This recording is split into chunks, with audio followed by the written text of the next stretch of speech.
सार्वजनिक बांधकाम विभाग खात्याचा डोळेझाक कारभार. बार्शी सोलापूर रस्त्यावरील राळेरास गावाजवळ अपघात, सागर कोठारी यांचा दुर्दैवी मृत्यू. बार्शी सोलापूर रस्त्यावरील राळेरास गावाजवळ झालेल्या भीषण अपघातात कोठारी गॅस एजन्सीचे मालक सागरभाई कोठारी यांचा दुर्दैवी मृत्यू झाला आहे. या घटनेने बार्शीतील सामाजिक व व्यावसायिक वर्तुळात शोककळा पसरली आहे. राळेरास शेळगाव रोडवरील राळेरास गावाच्या पुढे असलेल्या वन विभागाच्या फॉरेस्ट वळणाजवळ हा अपघात झाल्याचे सांगण्यात येत असून सदर चारचाकी गाडी ही सोलापूरवरून बार्शीकडे जात होती, तर आयशर टेम्पो बार्शीवरून सोलापूरच्या दिशेने जात असताना राळेरास गावाच्या वरील बाजूस धामणगाव फाट्याजवळ हा अपघात घडल्याचे सांगण्यात येत आहे.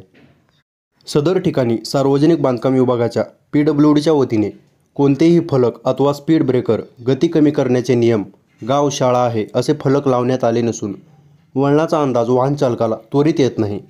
त्यामुळे हे अपघात वारंवार राळेरास आणि शेळगाव या परिसरात घडत आहेत.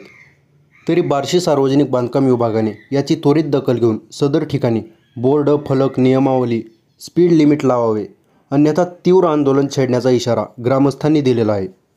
घटनास्थळी वैराग पोलिसांच्या पथकाने त्वरित धाव घेतली असून अधिक तपास वैराग पोलीस करत आहेत.